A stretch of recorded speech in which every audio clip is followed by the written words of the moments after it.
Good afternoon to all participants here in the room and online, and welcome to this side event on carbon farming in an agenda for soil health and climate. My name is Gottlieb Pasch. I'm an agronomist and professor at the University of Évora in Portugal, and since my PhD I've been working on sustainable land use and soil management. I'm also chair of the European Conservation Agriculture Federation since 2011.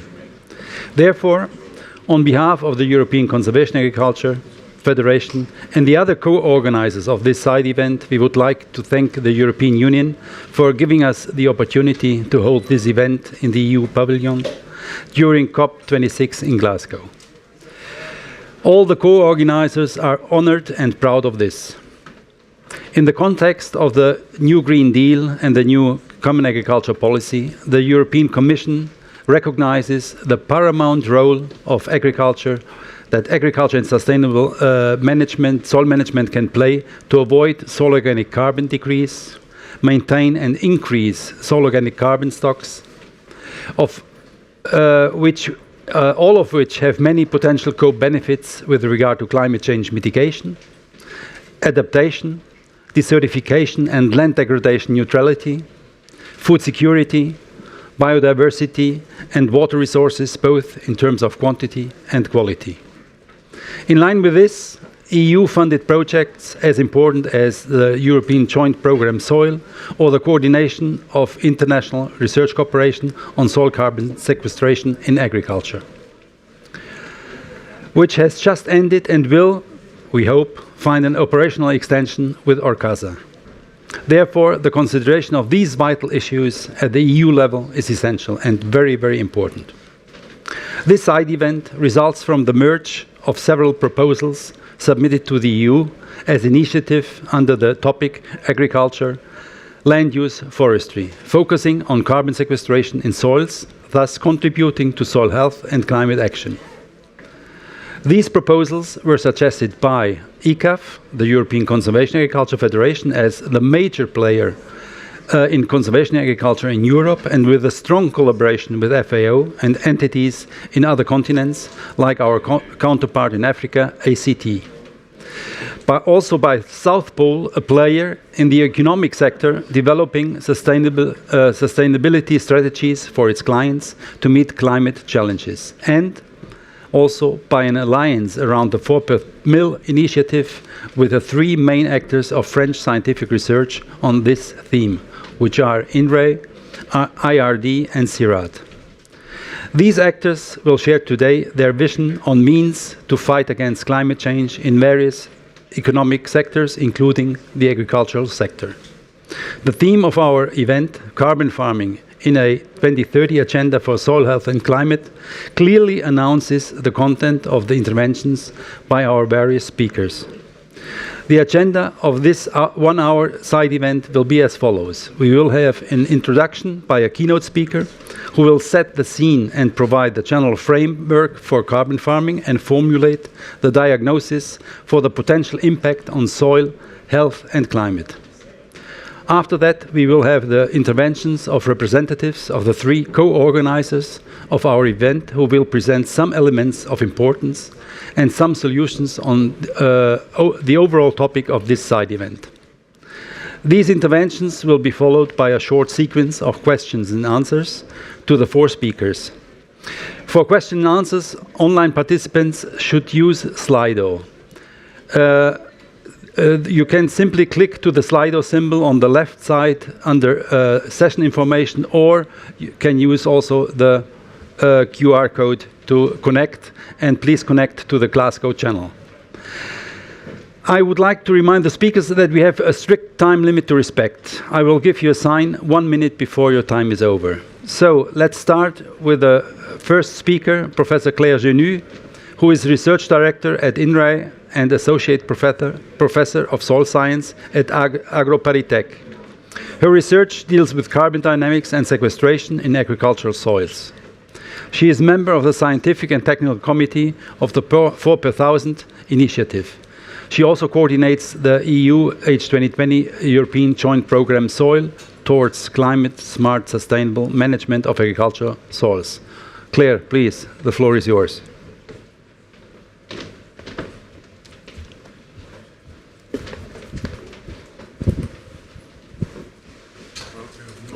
Claire, you're on mute.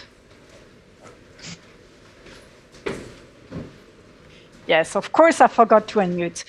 Good afternoon. Thank you, Adeline, and thank you very much for this introduction. Gottlieb, I'm very pleased to participate to this side event this afternoon on carbon farming for soil health and climate. And I don't know if you see my slides. Yes, you see my slides. So I will begin by introducing, so carbon farming is managing carbon pools for carbon pools, flows, and greenhouse gases at farm level to mitigate climate change. And soils are an important component of this carbon farming. Next, please. As through the preservation and increasing of soil organic carbon stocks. And I will go through whether carbon farming is good for soil health and is good for mitigating climate change. So in the next slide, it is well known that soil organic matter contributes to ecosystem services and biodiversity. And if we consider this new soil mission, a soil deal for Europe, there are 8 soil health indicators that have been defined. And for example, relating to the indicator dealing with soil structure, there is ample visual evidence and there is ample quantitative evidence of the role of soil organic matter and hence soil organic carbon in different soil physical properties. And this contributes to, next slide, please,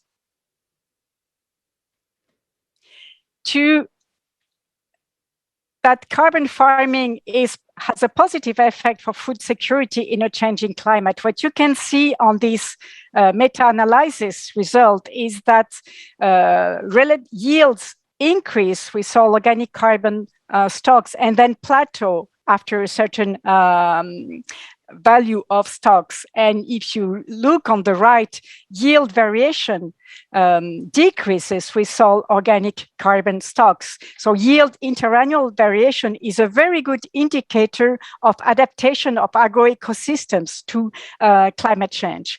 So the effects of carbon farming, of soil organic carbon and of carbon farming, hence on soil health and food security are well established, but still it is important to better evaluate the co-benefits of soil organic carbon matter. So next slide, please. So animation and then slide. Thank you. Now, regarding mitigation of climate change, on this figure, you have a very simplified view of the carbon cycle with the main pools and fluxes. And you know, of course, that there are 3 times more carbon in the soils of the world than there is in the atmosphere. So, as appears with the next animation, decreasing the soil organic carbon stocks worldwide by a factor of 4 per meal would actually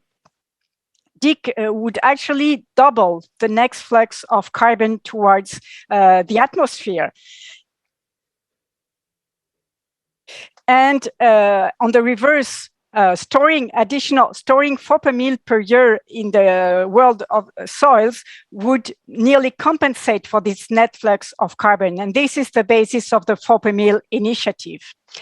Now, what are the management options? What is their performance? Here are the results for an assessment we performed in France at the scale of mainland France. And you can see that there's a diversity. What is shown is the additional soil organic carbon storage in tons of carbon per hectare and per year.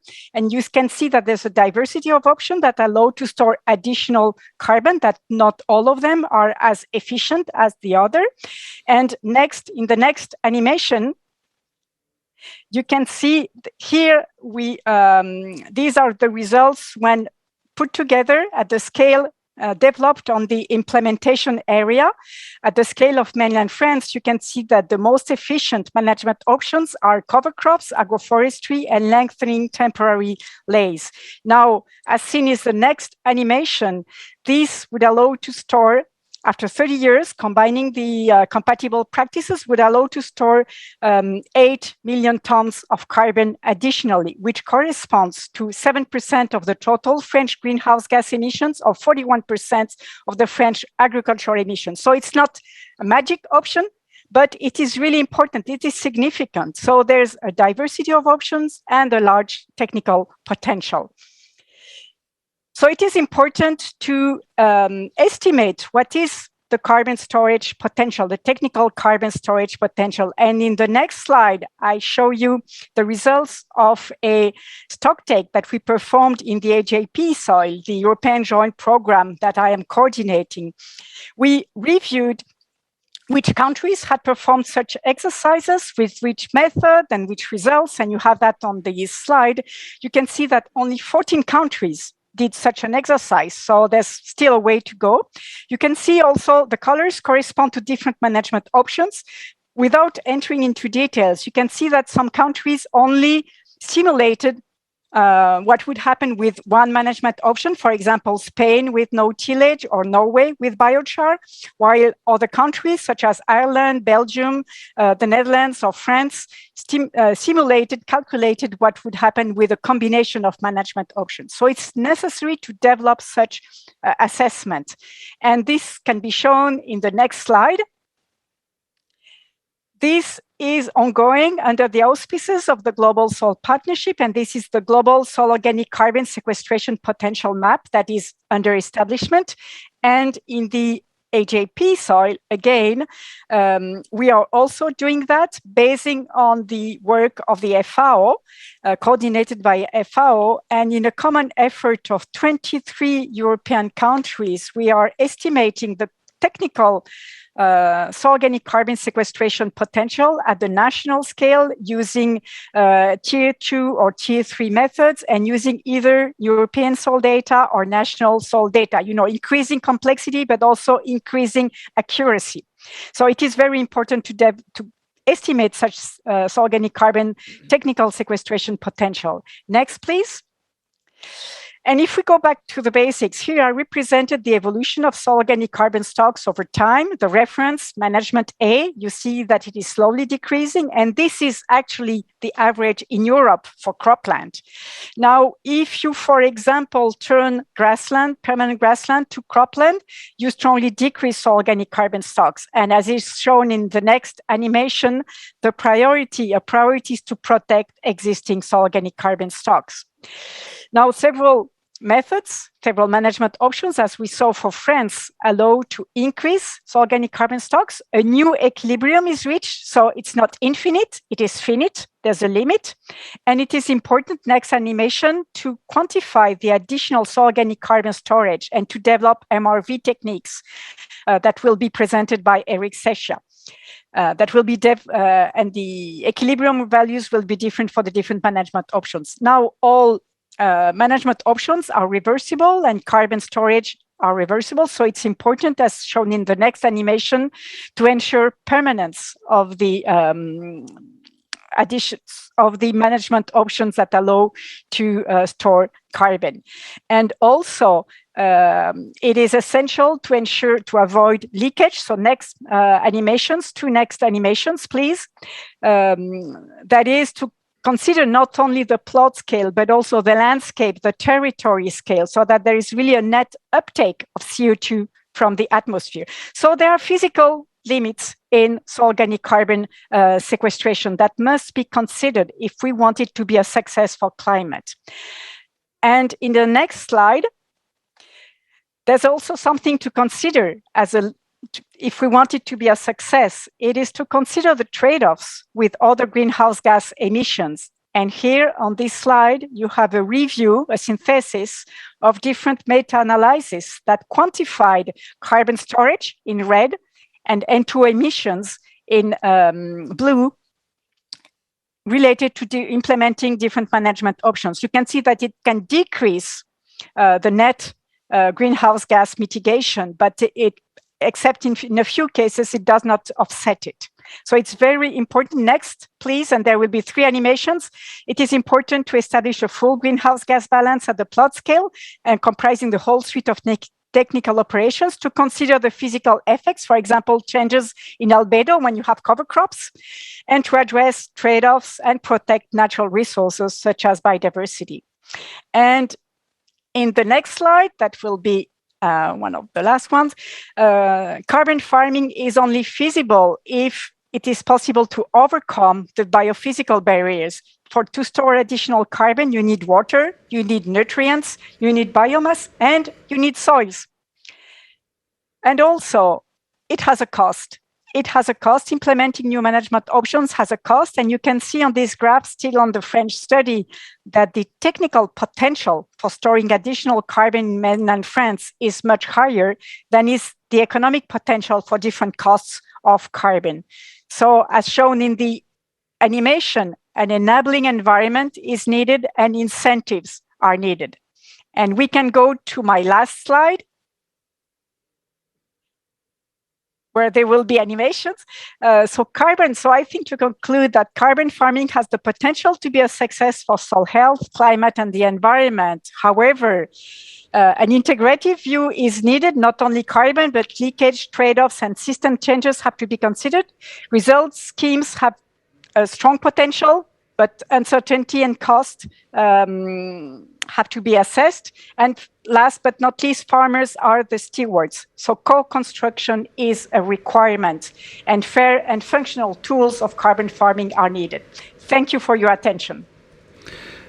Thank you very much, Claire, for this comprehensive and overarching introduction to this subject, and for keeping almost in time of the 10 minutes. Now we come strictly to the next speaker, which is Dr. Emilio Gonzalez, who is Associate Professor at the Department of Agriculture Engineering at CIAM at the University of Cordoba in Spain. He has been visiting researcher at Imperial College London and the University of Évora. His research interests are in sustainable agriculture and land management based on the principles of conservation agriculture, with a special focus on climate change mitigation, sustainable mechanization, and environmental impact assessment. This is why he is also very active as Executive Secretary in ECAF. Emilio, please go ahead, and please stay within the time limit. Thank you, Mr. Chairman, and thank you everybody for listening and being with us today. I'm going to present the Life Agromitiga project, which is a European-funded initiative through the Life financial instrument, which is based on climate change mitigation through carbon-smart agriculture.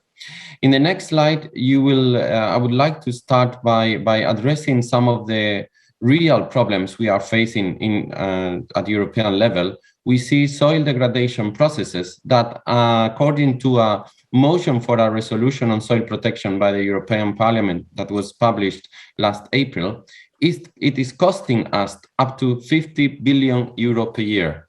And yes, you have listened right. It's 50 billion euro per year, which is a bill we are not paying in economic terms, but on environmental ones for sure.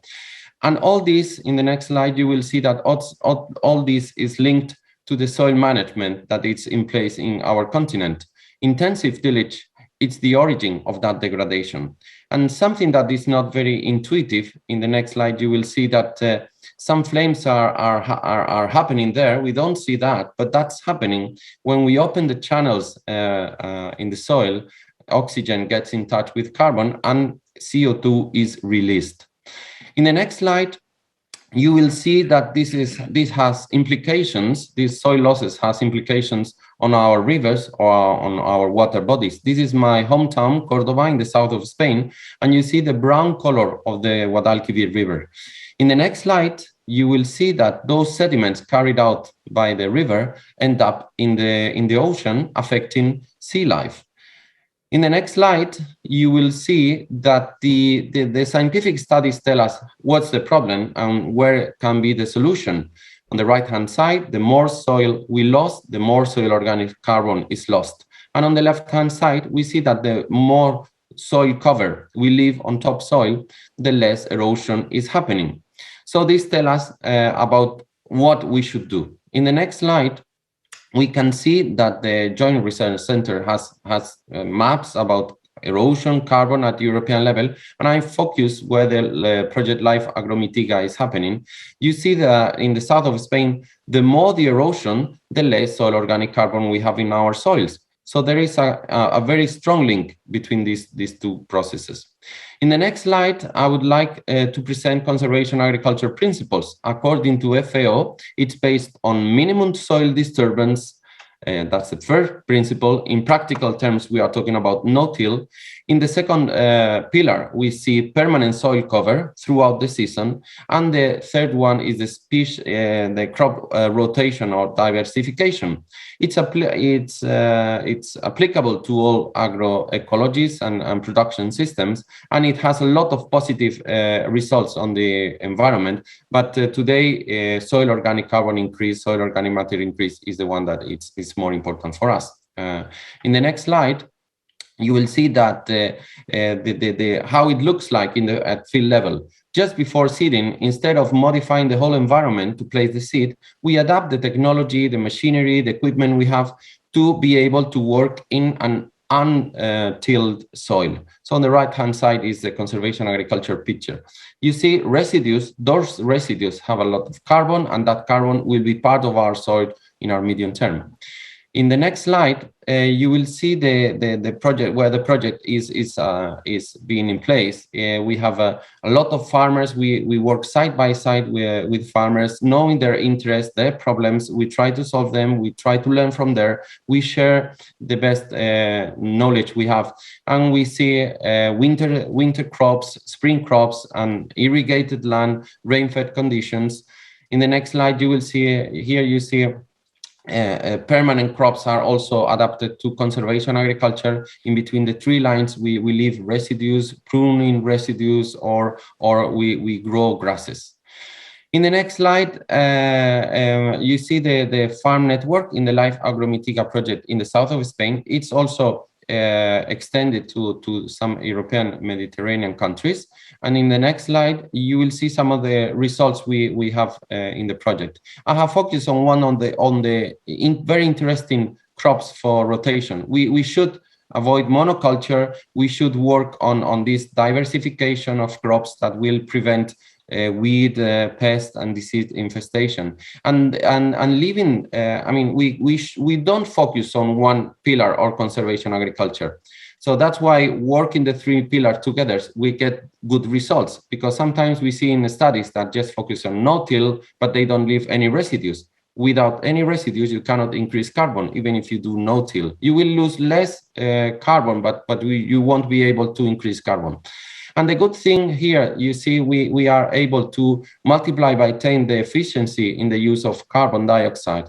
We are increasing the yields, especially in rain-fed conditions. That was a very tough year, and by improving the water balance, we got that very nice result. We are saving energy, and we are also trying to help farmers to have a better life by reducing their workload.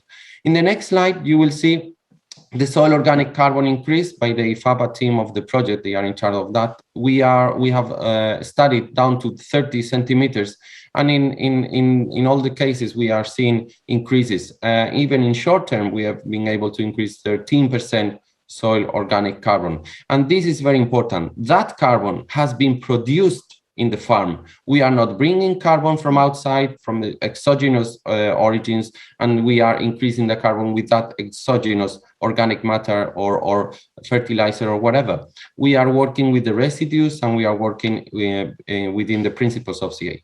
In the next slide, and we see how these results of one farm or a farm network can be expanded to European conditions. In a study by ICAF some years ago, the potential of conservation agriculture is very high, and we are far from that potential. Almost 200 million tons of CO2 per hectare is meaning 18 million household emissions. So that's a lot.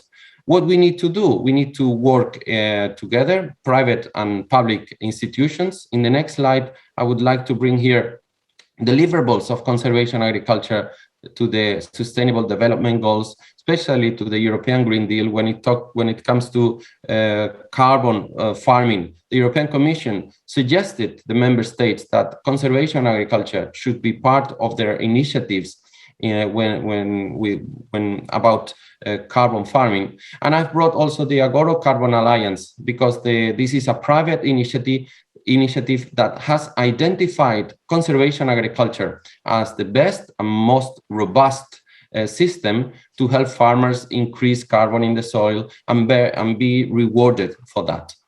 And in the last slide, I would like to share some takeaway messages, especially reinforcing the message that the current agronomical system, which is conventional farming based on tillage, is not delivering, and it's causing problems at some natural resources, but especially very linked to climate change. Whereas conservation agriculture is able to reduce emissions, to be more efficient in the use of carbon, and also increasing quite interestingly soil organic carbon in European soils. You've seen that the potential is high, irrespective of the agroecological condition. And conservation agriculture is very good for the environment, for climate change mitigation and adaptation, but it's also very important for improving the welfare and the life of farmers. They need to spend less time. They can spend in the field. They can spend more time with the families, or work for help other farmers with other businesses. So with this, I'm finalizing my presentation. Thank you, Mr. Chairman, and I would be very happy to answer any questions later. Thank you very much, Emilio, for this very interesting presentation, underpinning the importance of conservation agriculture and its principles for climate action through in agriculture. This is extremely important, I would say. This said, we come to the next speaker from South Pole, which is Adeline de la Mar. She is an experienced project manager with a strong background in greenhouse gas accounting and climate change mitigation projects within the energy and agricultural sectors. Having developed in Asia, Africa and Europe, she holds a substantial amount of knowledge on the international and European carbon standards. Please, Adeline, go ahead. Good afternoon, everyone. Thank you very much. So indeed, I am Adeline de la Mar, project manager at South Pole. And so together we work with businesses and governments across the globe to promote climate action. And in my position, I focus on developing climate projects which deliver tangible impact on the ground. Next slide, please. So during today's presentation, I will showcase how the voluntary carbon market can be a catalyst for regenerative agriculture. And so before I jump on this, on the detail, I would like to take a step back and highlight why we need voluntary climate action. So despite that countries are submitting stronger NDC targets, we are still not on track with the Paris Agreement climate pledges. We see that there is a serious gap between countries' commitments and actually meeting the 1.5 degree goal of the Paris Agreement. We can't rely on governments alone, and we need all hands on deck. We need the private and public sector to step up and take action today. Next slide, please.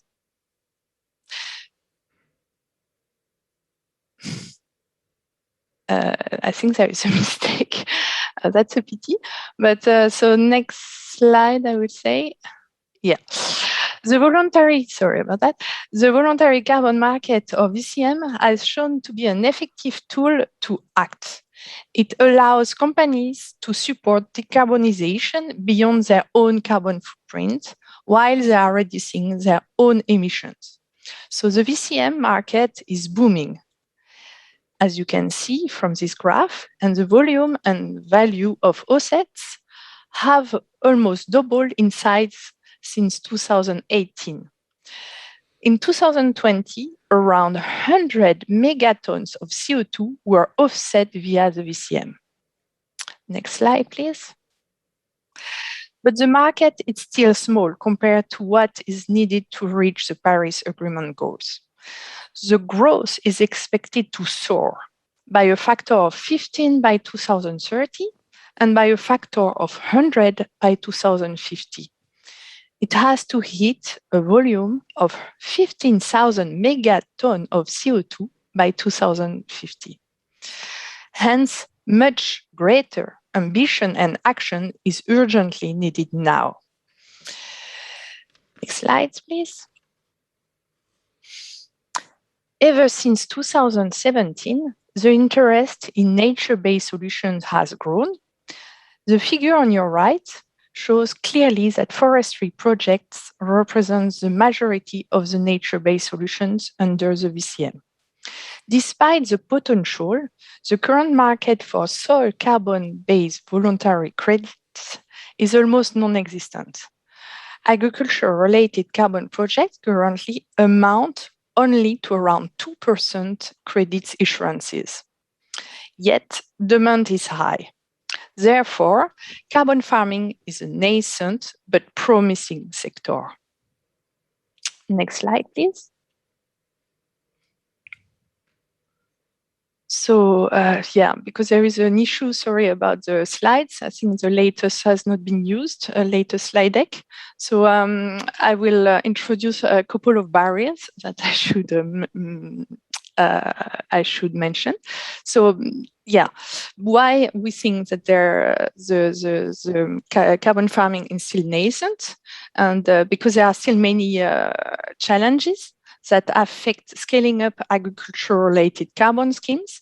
And here are some examples. So example one, the scalability.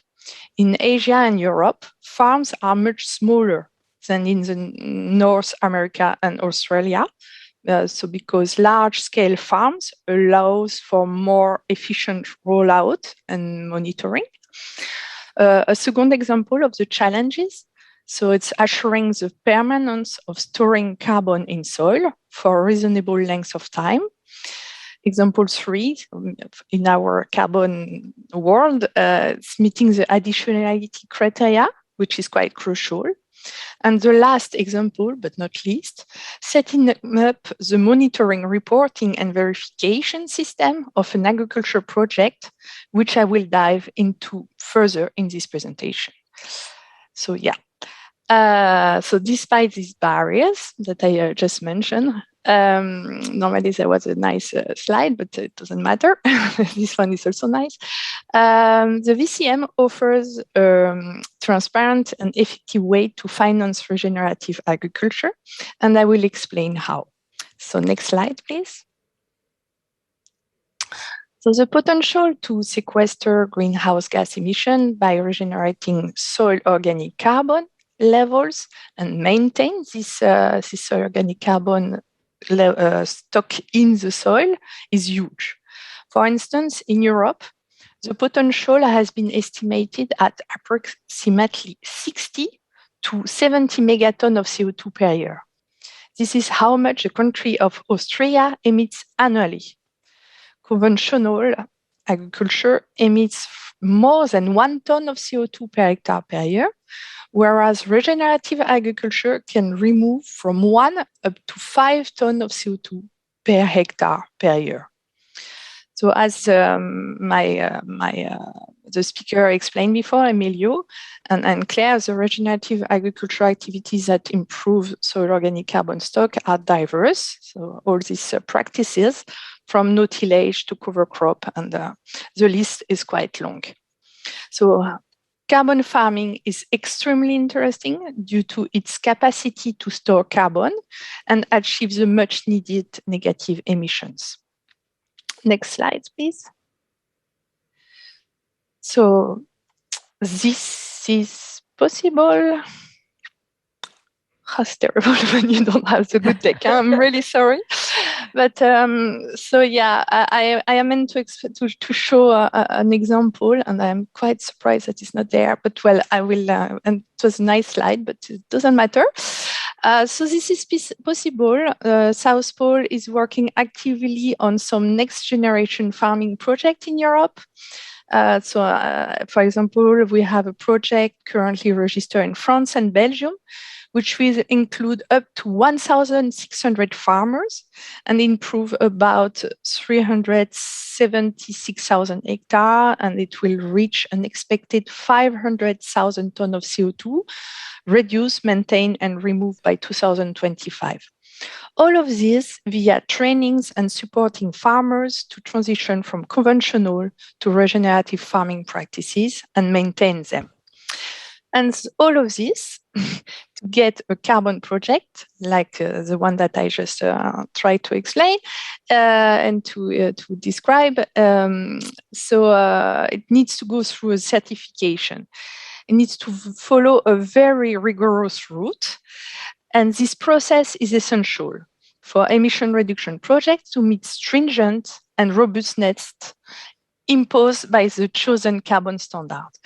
Several layers of certification are needed, such as the verification of reduced emission performed annually by a third-party certification company, confirming that the project is operating according to a plan and that it is consistent with the standard rules and requirements, and the credibility, accountability, and transparency are guaranteed, and so that the emission reductions that were claimed did indeed occur.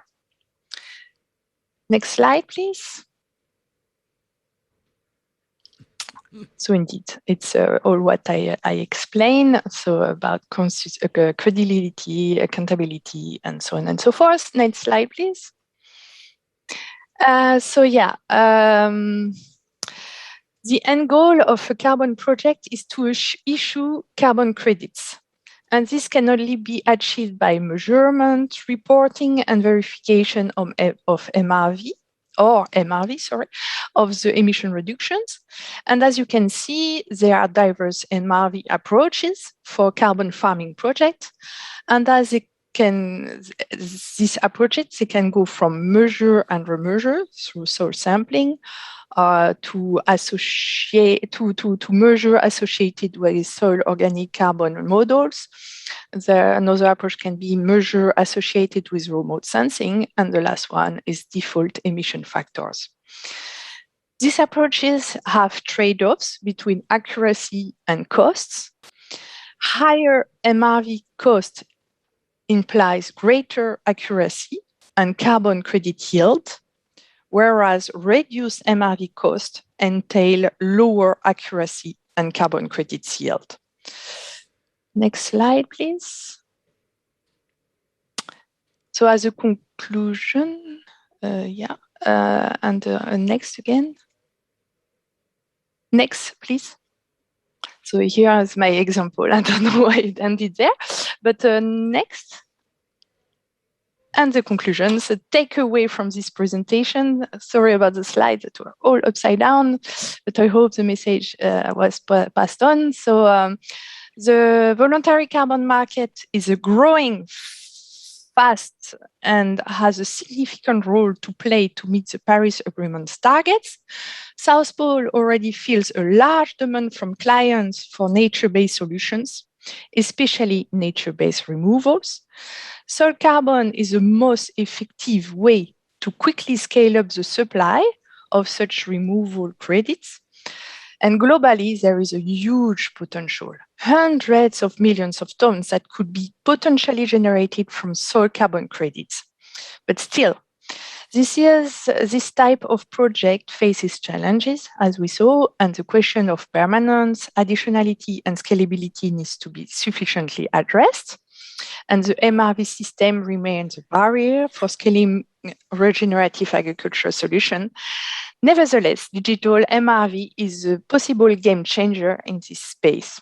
So many thanks for this, for your attention and for your understanding of this slide that were not following my speech. Enjoy the rest of your day. Thanks. Thank you very much, Adeline. I saw actually that the sequence of the slides was different from the one I had received before. But anyhow, thanks for this introduction into carbon markets. And with this, we come to our next speaker, who is Eric Sechia. You are going to go first. Okay, then it will be Francois Suzanna. He is Vice President of INRAE and has served in several scientific committees. Recently, he coordinated the European Commission-funded CIRCASA project on international cooperation for soil carbon sequestration in agriculture, and he is also member of the Mission Board on Soil Health and Food. Thank you, Mr. Chairman. I think we have another slide deck which I provided, and I'd just like to take a step back and guide you through a mission that has been launched by the European Commission, which is the Soil Deal mission. And this Soil Deal mission is an important act from the European Union because it has commitments to restore soil health over 70% of our land. And you would see on the slides, if they come, that we have, with that vision of what can be done with soil health, also commitments that are being taken on the soil carbon. Thank you. Next slide, please.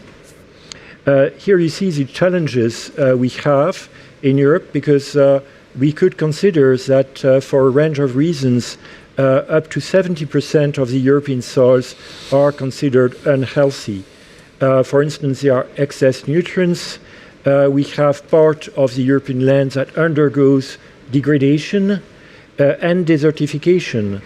And as was mentioned before, you have total cost of land degradation exceeding 50 billion euros per year.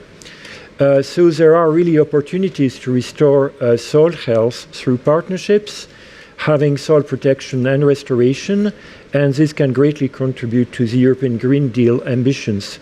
You see, soil is in fact a central place connecting food security, connecting biodiversity, connecting health issues, and certainly connecting with climate change. So this is why it is so important. May I have the next slide, please?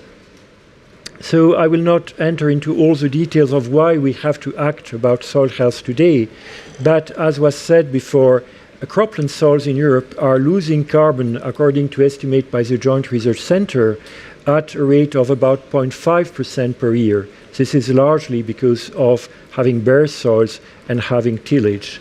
Moreover, half of our peatlands are drained and are losing carbon because of that drainage, and this is with very high rates. So this is indeed contributing to the climate crisis. So we have to act on this. And next slide, please. With that mission, with that Soil Deal mission, we consider that we need to conserve the soil organic carbon stocks where they are high, like in the forests, in the peatlands, in the wetlands, in the permanent pastures. But moreover, we need to increase the carbon stocks where they are initially low, like in the arable lands. And increasing is by 0.1% and up to 0.4% per year. This is extremely well aligned, as you realize, with the 4 per thousand target, which is about increasing by 0.4% per year. So actually there is agreement that we need to increase our soil stocks by that amount, and also to cut down the amount of peatlands that are drained, possibly by half, and to stop land take, to stop soil sealing, which is also extremely important in the European context. Next slide, please. So this is what we have developed through this mission. I was a member of the Mission Board on Soil Health and Food, and we have tried to convey that vision of what needs to be done. And another aspect is obviously how can we increase our ambition at the international scale, not only in Europe, but working together to make this a reality internationally. And this is why we got funding to increase the cooperation, international cooperation on soil carbon sequestration in agriculture. This is a CIRCASA project that I've been leading, coordination of international research cooperation on soil carbon sequestration in agriculture. And our vision here is to create an international research consortium on soil carbon. Next slide. Jean-François, we have to really to speed up, and if Eric is still to talk. Two more, We have this vision And we got 4 priorities. One is about research. There is still some understanding to have about what really happens with the soil biodiversity, for instance. Second one is that MRV, and I'll hand it to Eric, for his next speaker, to explain to you our vision of the monitoring, reporting, verification. The third one is about innovations. How can we get plant breeders? How can we get machinery? How can we get the digital agriculture right to support the soil carbon sequestration? And the last one, very important, is how can we co-design with the farmers and with the users the options? Next slide. So this is my last slide. This is our vision of an international research consortium where we have research, we have private sector, we have also public agencies, including, for instance, remote sensing and space agencies. And we want to govern a system where we can coordinate internationally, have regional networks, have capacity building, and develop collaborative knowledge together. And this is with our 4 pillars: frontier science, the monitoring, the agroecological and technological innovation, and creating that enabling environment that is needed for co-designing with farmers. So thank you so much, and I think I'll stop there. Thanks a lot, Jean-François. Let's hurry right away over to Eric. He is Eric Sechia. He's INRAE senior scientist working at the Center for the Study of the Biosphere from Space. CESBio in Toulouse. His work consists in analyzing different strategies for climate mitigation in agriculture, and he currently develops MRV approaches combining in situ observations, remote sensing, and crop modeling to map cropland carbon budgets at high resolution over large areas. Please, Eric, speed up so that we can still take some questions after your presentation. Thank you. Sure. Thanks a lot, Gottlieb, for the introduction. So I think we'll move directly to slide 4 to save some time. Here, thanks a lot. So come back. Yeah, there, perfect. So what we are talking about now is that we need, there is a need for a new harmonized and international monitoring, reporting, and verification framework for soil carbon. One of the conclusions of the CIRCASA initiative was that this theoretical framework dealing with remote sensing observations, with long-term monitoring, with some flux tower sites to verification of the tools for monitoring, with some sampling activity data that are collected from the farmers, and of course some models and the data like climatic data, land use that are needed to run such a MRV tool. But the question now is how to implement that. And that's what I will discuss in the next slide. So there are many bricks already existing, like the Comet Farm tool in the US, and several other modeling tools for soil carbon budget and greenhouse gases inventories at farm level. There are a bunch of monitoring networks with flux towers, continuously measuring CO2 exchanges with the atmosphere, some new generation of high spatial and temporal resolution satellite missions. But now we have to define an integrated methodological framework and to develop, that will be developed with the tools that we already have. And we need some large acceptability of those tools. They must be adapted to a large range of stakeholders. I will develop that further. They must meet the highest scientific standards, allow the large-scale applications to global scale with some comparable and identical protocol systems of observations, like remote sensing, at a low cost of implementation, of course. And they must be adaptive because we won't have the same data everywhere in all countries. For instance, some countries may have access easily to farmers' data concerning management, others won't, which means that we will need some tier 1, simple first approach in order to provide some carbon indicators all over the world. And there are already some MRV prototypes that are under development. In Finland, for instance, we are developing the Agricarboneo processing chain in France within the frame of the NIVA project and of the soil carbon farming project. And in the next slide, I will show you an example of what such a prototype can produce and how it works. So this Agricarboneo processing chain allows to provide some plots to 10-meter resolution annual biomass, CO2 flux, and carbon budget estimates, and at regional up to national scale. At least that's what we are aiming at. And how does it work? There are 3 tiers, 3 levels of complexities in this approach with a common tool.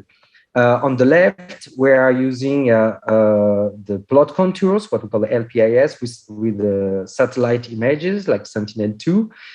And through an approach, we estimate the duration of the active soil coverage with vegetation in order to produce some maps at plot or piece scale of the CO2 that has been absorbed annually or emitted based on this observed relation between duration of soil coverage and that can be seen from remote sensing and measurements of net CO2 fluxes. If we combine that, those maps, tier 1, with some farmers' data, like organic amendments, what are the biomass exported at harvest, then we can produce a tier 2 approach, which is a carbon budget map at plot scale, which is also based on the empirical approach combined with the farmers' data. And more sophisticated, there is a tier 3 approach that is using the remote sensing data, meteorological data, soil maps, in order to run a model like SAFI CO2 that we are developing in Toulouse, at INRAE, and at CESBio, that is assimilating some satellite data to simulate biomass in a very realistic way and to feed soil models with this biomass that is incorporated in the soil in order to produce some carbon budget maps at high resolution. And in the next slide, you will see some examples of what we have produced so far. Sorry, Eric, but within the frame of the NIVA project.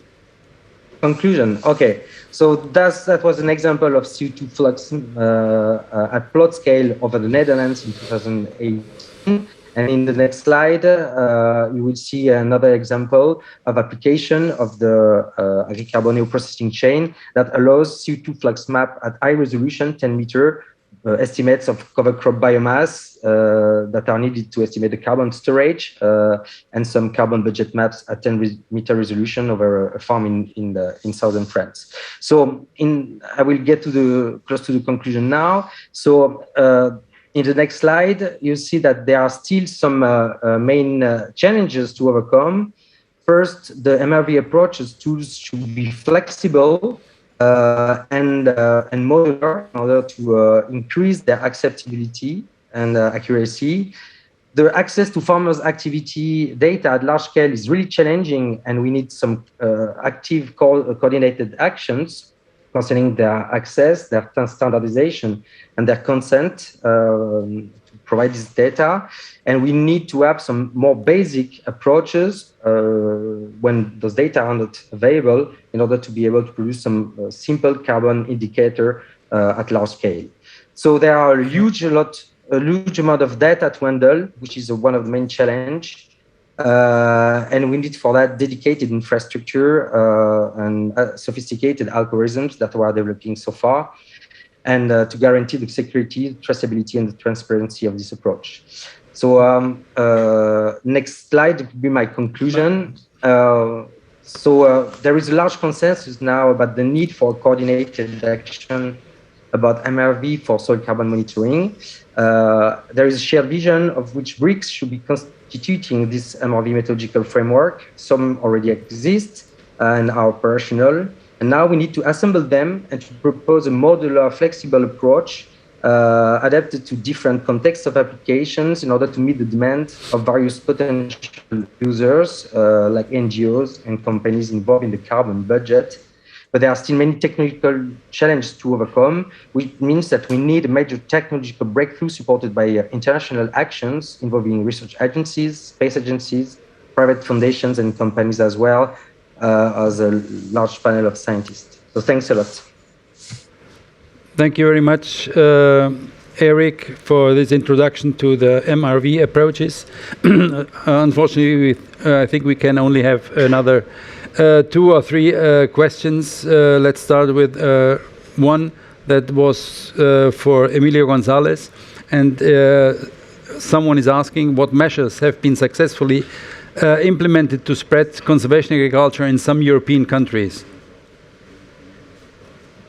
Thank you for the question. I would say that there is first the group of farmers that have been linked in an association and that have exchanged information between them and together with the interaction of researchers have been very positive, at least in Spain, where we have almost 2 million hectares of conservation agriculture. We have 11 regional groups. And the public support has been also very interesting in this sense. Back in the previous CAP frameworks, some of the regions established subsidies within the rural development schemes.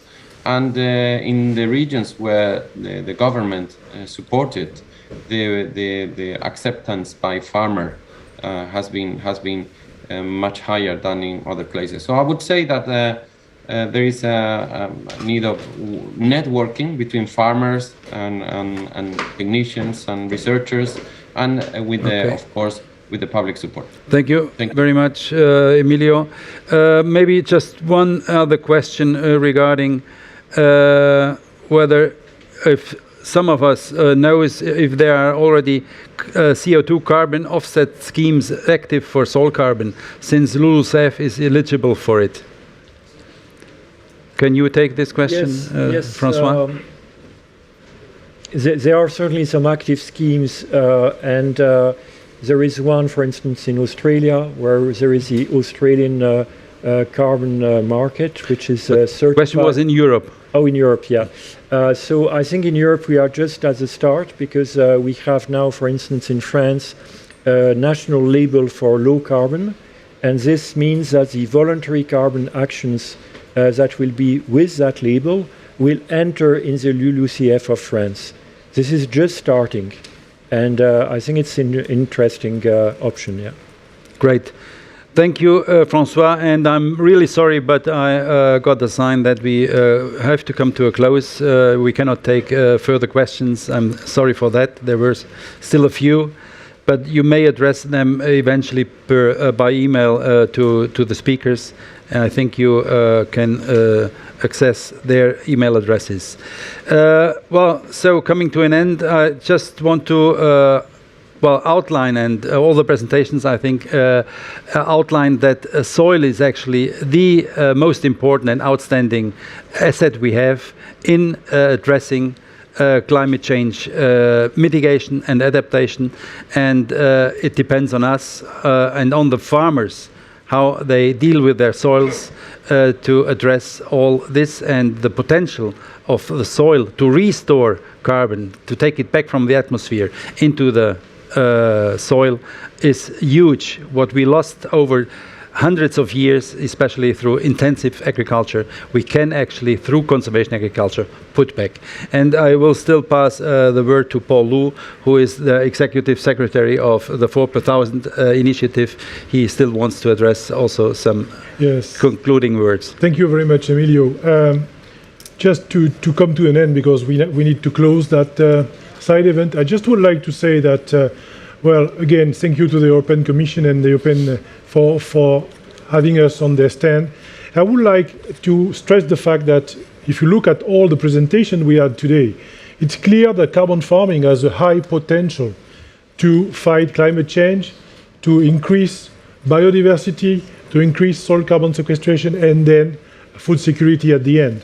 So we need to be very careful on that, and it will be costly for us, of course, but we have no other solution. We need to keep that in mind.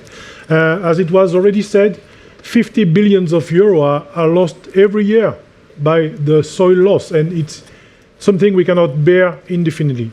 So we have some method.